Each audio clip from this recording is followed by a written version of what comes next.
Jamhuri ya Muungano wa Tanzania, kazi na utu.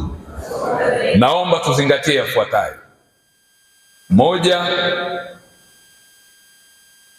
kusimamia na kuhakikisha mipango mikakati, dira, dhima na majukumu ya wizara yanatekelezwa kwa ufanisi ili kufikia malengo ya serikali ya awamu ya 6 ya Dr. Samia Suluhu Hassan. Namba 2, kuzingatia miongozo mbalimbali ya kisera ya kitaifa na kikanda na kimataifa. 3, kuhakikisha watumishi wote wanaostahili kupandishwa vyeo kwa wakati wapandishwe.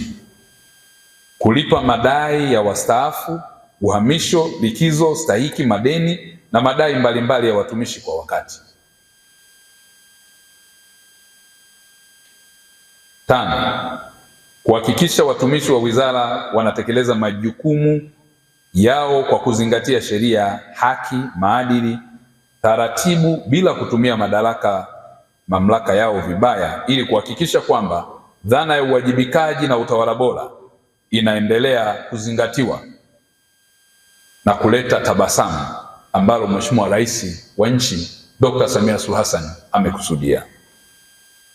6, ufanisi na utendaji utakaosaidia uwajibikaji na nidhamu kazini, utekelezaji kwa wakati na tathmini. Hii itapima malengo na kufuatilia kile ambacho tunakifanya. 7, maslahi na haki za watumishi lazima zizingatiwe na wafanyakazi kwa wakati wote. Hakuna masuala ya kufanya kazi kwa kuviziana wala kwa kujuana wala kwa kutegana. Tufanye kazi kwa mujibu wa sheria na kwa mahusiano yaliyo mema yenye faida na tija kwa taifa.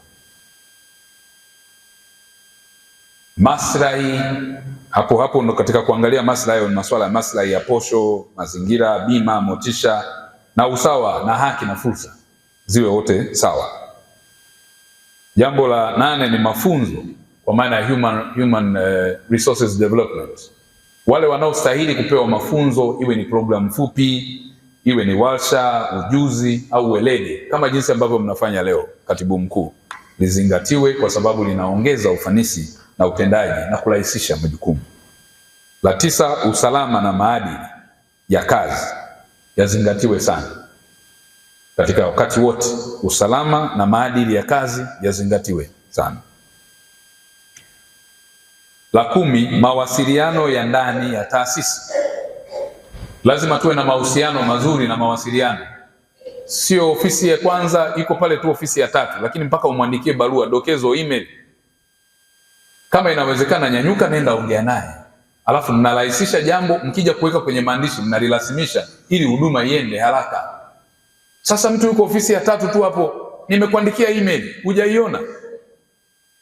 Kuna namna ambayo ni lazima, misingi yake ya mawasiliano. Kuna kanuni za mawasiliano ya umma, utumishi wa umma, ambazo Katibu Mkuu anazisimamia vizuri sana.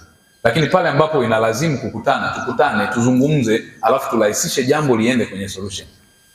Na ule uharaka wa mawasiliano, lakini pia kufuata utaratibu. Kwamba yameundwa ikiwa ni sehemu au ni utekelezaji wa agizo namba 1 la Mheshimiwa Rais wa Jamhuri ya Muungano wa Tanzania la mwaka 1970 pamoja na sheria ya ajira na mahusiano kazini namba 6 ya mwaka 2004 kifungu 73(1) mpaka 3.